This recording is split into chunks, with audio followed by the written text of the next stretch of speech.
Next up on the podcast, we have Awkward Guests. It's designed by Gonzalo García. The artists are Samuel Gonzalo García and Laura Medina Solera. And the publisher is Megacorpin Games. I think it's Megacorpin, Corpin. Tis. Basically, this has been making a pretty good splash, I think. And it's a Clue style or inspired board game that's, I mean, there you go. That's pretty much the game. Right. But basically the way it works is there's a huge pool of cards, like over 200 or something. 243. There you go. Wow, he knows the number. And in the book, it tells you to take, was it 70 of those or so? Yes. Yeah, 70 of those and make a case or something. And the book has several cases already put together for you, but there's also an app where you can just randomly generate a case. Sweet. And basically what it is taking is, so what's the main character's name that dies? Mr. Walton. Mr. Walton? Waldruff. Mr. W. Mr. W. Yeah. Mr. W. Mr. Walton's, you're right. Mr. Walton's murder. So he dies in the study? Yes. Central area Study. above the It's like, kitchen. yeah. So everybody has like this. Normally I just kind of skip over all these like nuances and stuff. But so he is killed. He sends you a letter. He says, like, you come investigate me or something. I know somebody's trying to kill me, which was kind of interesting. Yes. And if you're reading this letter, something terrible is happening. Yeah. And everybody's trying to come to this place and figure out which suspect did it, what was their motive, what weapon, or how they killed them. Right. Just the kind of the same idea that you would do in Clue. It's just done a lot differently. I actually do like the line from the letter where he says, there's a lot of people that wanted to kill him, but he invited the 7 of them that were stupid enough to try it. Right. Over to his house. Well, why would you do this? He was going to expose them and all their plots. Oh, gotcha. But they got him. So. So there's 7 characters or whatever, and they're in this house, and you get a mat in front of you, like it's a piece of paper you rip off or whatever out of a tablet of papers. Yeah. And everybody's got the same one. It's an outline of the house and the different paths that they can take throughout this house. You don't know where the people start, Which is kind of weird, but all right.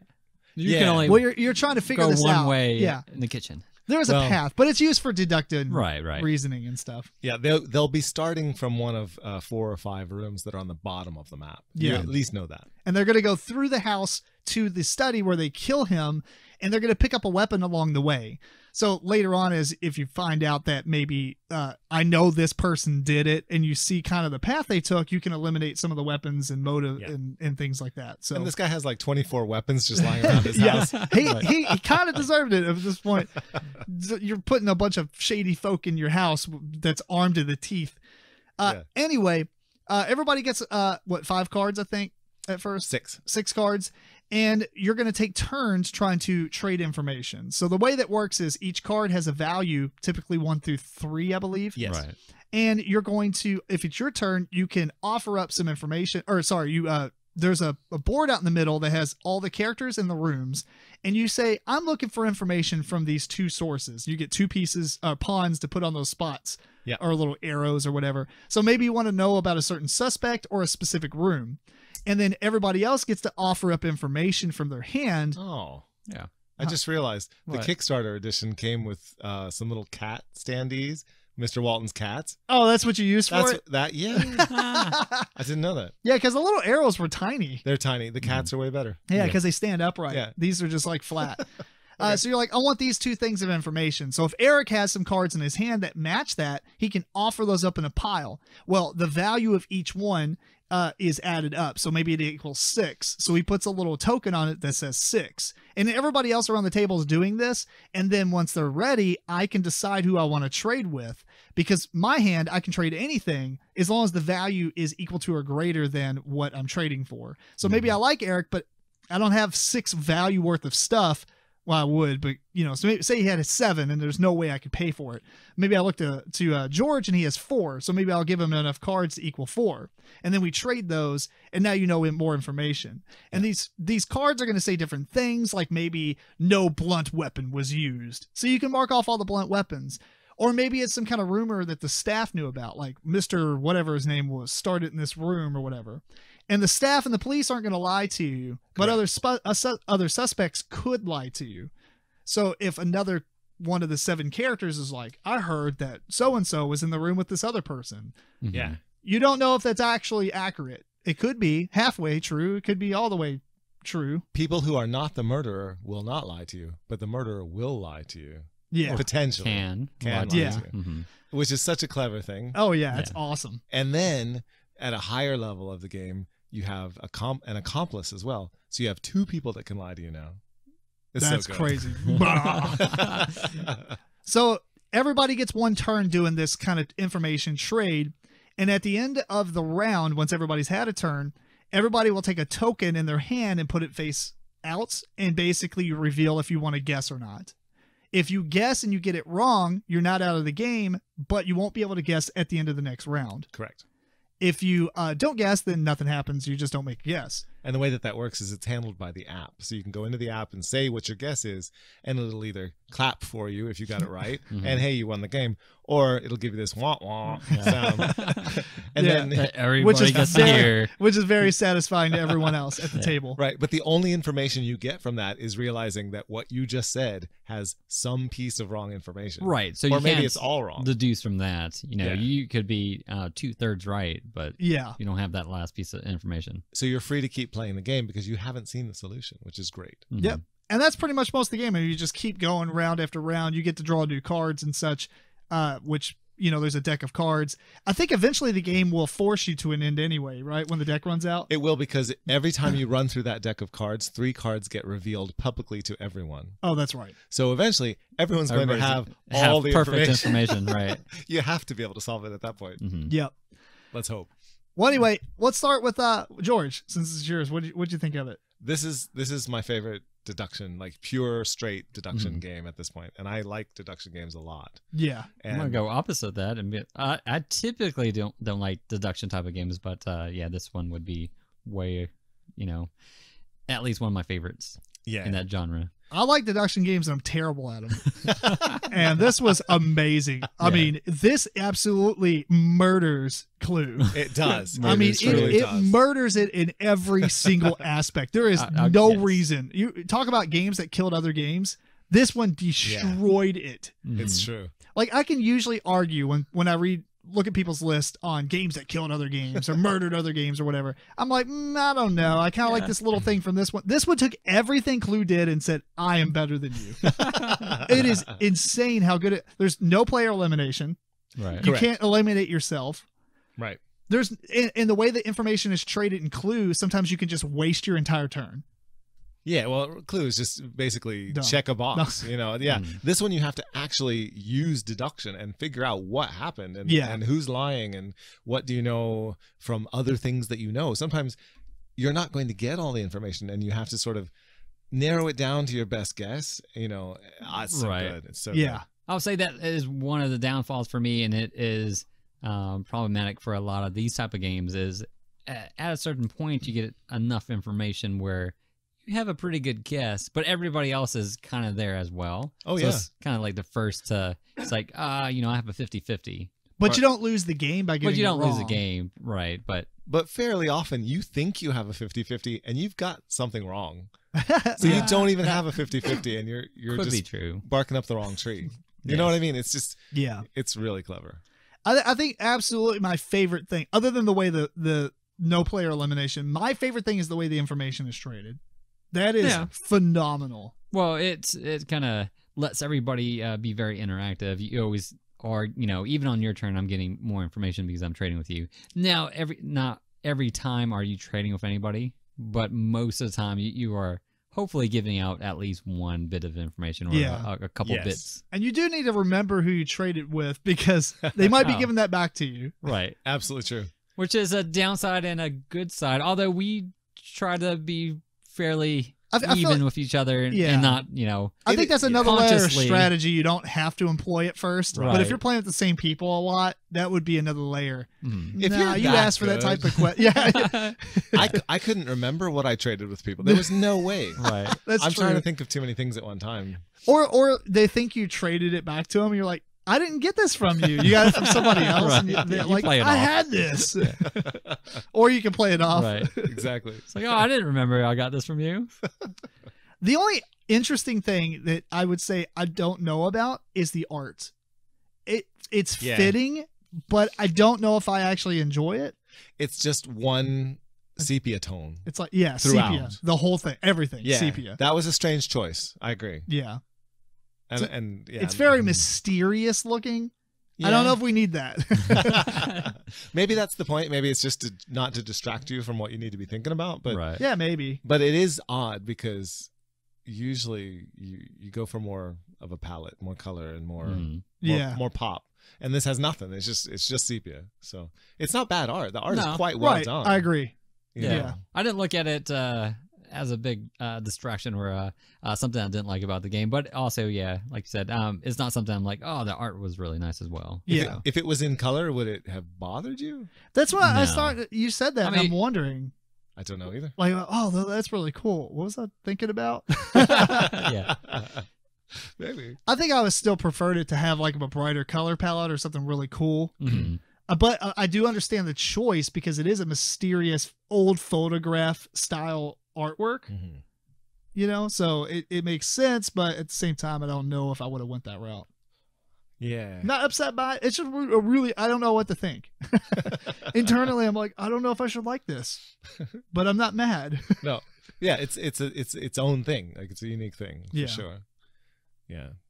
This is Oh, I was gonna say also I'm not the one that set it up or read the rules, but I would have thought maybe setup would be a little tedious and where you have to It was a lot of find it is massively tedious. certain cards. They do make it a little easier on you because they have sections in the box for every 50 cards. So you got 1 to 50, 51 to 100, you know, like that. Oh, okay. And so when you're done, you can go through and you can put everything away, you know, in the proper place. But which is also tedious. yeah, yeah. the setup and the putting away is tedious. And so what I do is I have a game set up, you know, ready to go in the box, ready to go. Right. And it does take time, and I just do it when I'm, you know, listening to music or whatever else. Yeah. But you have to find 70 cards. That's how you do it. And you know, it kind of makes it like you wouldn't want to play it twice in a row. No, that would be tedious. Yeah. Okay, wait, guys, give me 20 minutes to set this back up. But I don't think you would want to play it twice in a row because your brain is I would agree with hurting. that. Yeah.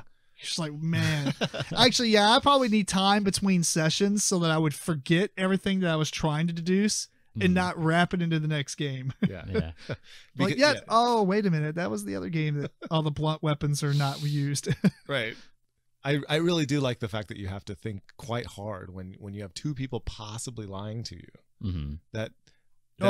That opens so many more avenues. Because you're not constantly just getting new cards and deducing stuff. You're like, oh, now I got to question this. So you put like a mark on the board on your paper and you're like, question mark. Right. It's good note-taking skills that will really help you in this game. Yeah. True. Because there's, I know this for a fact. You might exit out or block it out or whatever. And other ones, it probably is true, but it might not be. Yeah. I was putting little question marks like, or I put like staff. I put staff if I knew the staff told me, so I know it's absolutely true. Yeah. Yeah, this happened. This is a question mark. This is a question mark, but it didn't make any sense. They both happened, so yeah, that one's wrong or whatever. Or maybe like he never because some of the cards will say he didn't pass through a specific room. Right. And so if you had some information that would lead them through that room, you're like, you liar. Yeah. Yeah, that's true. I'm pretty sure that's actually how I deduced the suspect. Okay. You found a lie. You found a lie. I found the lie. Mm-hmm. And the only person that was telling me a lie was that person. Yes, because we were playing a game without an accomplice. Yeah, that's true. Man, the accomplice would be crazy. Yeah, it's rough. And the accomplice has to have a motive as well. That's man. So you determine the accomplice and their motive. Like why they're helping them. That's right. They're being paid. They're a hitman. Yeah. Or whatever. And some of the motives are so like off the wall. Like the motive was animal cruelty. Like, wait, what? Yeah. Context. He beat my dog. I need a little bit more than that. Yeah. You know what? Bravo, though, to the mathematical equation that they have to determine a case. That is insane. Yeah. It's called the Brilliant System, and I think that's a pretty good name. Is it really called the Brilliant System? It is, yeah. I wonder if there's some kind of crazy algorithm that they just run, and it can do it. That's obviously they did some kind of yeah.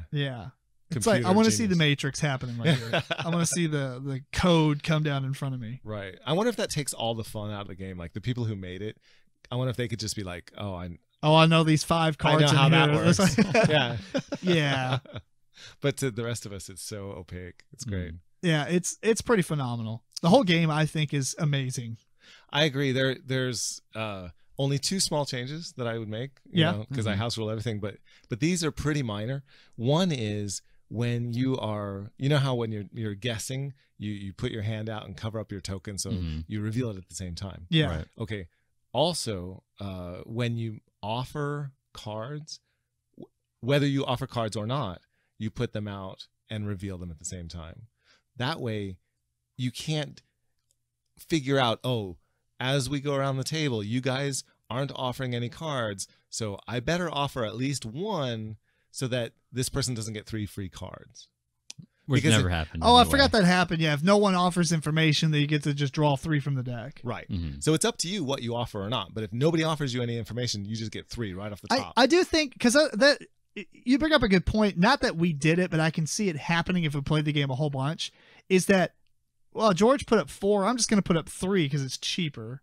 Yeah, like you can kind of game it. So I think reveal it at the same time. That's a simple fix. Everybody put their hand over their stack of cards and the value and just reveal at the same time. That's right. Yeah. And if there's no number there, then you're not actually offering those cards. It was a bluff. Yeah, at least put down a card so they don't. Yeah. So nobody knows. So that's one change I would make. And then the other change I would make, I think, is a more serious issue. And that is that in the game you have your 6 cards, and then you make trades or whatever. At the end of the round, once everybody has made a request and everyone's made a trade, it's gone all the way around. At the end of all that, you discard down to 3 cards. This is what you would say? No, this is the rule. Oh, okay. So everyone discards. Oh, yeah, I forgot you do that too. You do. You discard down That's to how 3. you get rid of good information. And then the next round, you draw 3 more cards. So one thing that you can do is you can discard good information, so it goes back in the discard, and it's going to take a long time for it to come back. Right. But a much more devious thing that you could do with the rules as written is if you have a card that you feel is crucial, you just keep it as one of your cards and never trade it. That's true. And the next round you keep it again, and the next round you keep it again. So if you're dealt that card from the beginning and you think it's a crucial piece of whatever, now how are you going to know that from the beginning? Maybe you won't. But if you did, you just hold it and hold it and hold it. No one ever gets that information except yourself. Right. That is a flaw, I feel. So my house rule to fix this is you discard 3, you keep 3. The 3 that you keep, you separate them. You put them into a pile separate from the 3 that you get. You can still look at them and access them, whatever. You either trade them during the round, or anything you don't trade must be discarded from that pile. I can kind of see that if you play this game a ton. Right. I mean, I can see that maybe coming up. Yeah, I just wouldn't want information being completely taken out of the equation. Yeah. Just because they're hoarding onto it. But I guess in reality, if they're holding on to a crucial piece, they're not getting much else. Right. It's probably a 3 value card, I would assume. Yes. Yeah, well. Or possibly drawing, a 2. So. But the thing is, that's a buying power, and you don't have as much buying power. But maybe you get lucky in the draw, and you got a lot of 3s. So you already have a buying power that's amazing. I guess that is kind of a weird thing, too, is if I draw a whole handful of 3s, and you draw a whole handful of 1s, yeah, you're massive. I technically have more information than you, for sure. Absolutely. So so I would that's a simple fix, to make sure that doesn't happen. Yeah. Other than that, the game, perfect. Oh yeah. Replace this should just they should just bring up the new clue and then buy the rights to this or something. Yeah. I guess I don't know about the name Awkward Guest. I guess if you know the story behind the characters and stuff, it's awkward or something. Yeah. Well, in his letter again, Woodruff Walton says, there's some line about if you invite people who want to murder you, they're going to be awkward guests. I don't know, something like that. It's a quote. It's taken from the letter. It is a strange thing, and maybe the translation from Spanish is better. That's fair, because the game was originally published in 2012 or something. Oh wow. I don't even know. 2016. Oh, okay. So not as long ago, but I mean, it's still 3 years at this point. Yeah, and it was in Spanish originally, which is super old in game terms, apparently. I don't think so, but the Internet of Hotness does. Right. All right. Any final thoughts on this one? No, I liked it. Yeah, really enjoy it. Yeah. If you like deduction, this should be your next purchase. Your next favorite deduction game. Yeah, especially if you have a family that likes Clue. Oh. Because this is not that much more complicated than a typical game. Oh, right. No, in deduction, yes, absolutely. but rules, no. Yeah, I can speak to that because I played this with my parents, and you know, when I'm teaching them a game, you know, I'll tell them 3 rules, and then they're like, you know, Too much. yeah, there's more rules. Yeah, it's Right. like, no, there's 5 rules altogether, guys. You know, It's no thanks, parents. Yeah. So they get a little overwhelmed, and they were able to handle this one with no problem whatsoever. Nice. Except for the fact that I accidentally chose a case that had an accomplice. Oh wow. Oh, so it just got blown up in the head. Yeah, so I Right. didn't actually tell But they knew how them to. that. Oh. Surprise! Whoops. Yeah, so it was a funny Did you win that? resolution. No, because I didn't know there was a accomplice either. Oh, nice. We were all like, after a while, we were all like, I thought I solved it. I thought, you know, and yeah. Whoops. Then we found out later we were all wrong because of that. Sorry, parents. Yeah, that was, but they still enjoyed it anyway, so that Yeah. says something for it too. Well, sweet. Check out Awkward Guests. It's 3 thumbs up from us, I guess. So. Absolutely. Yep.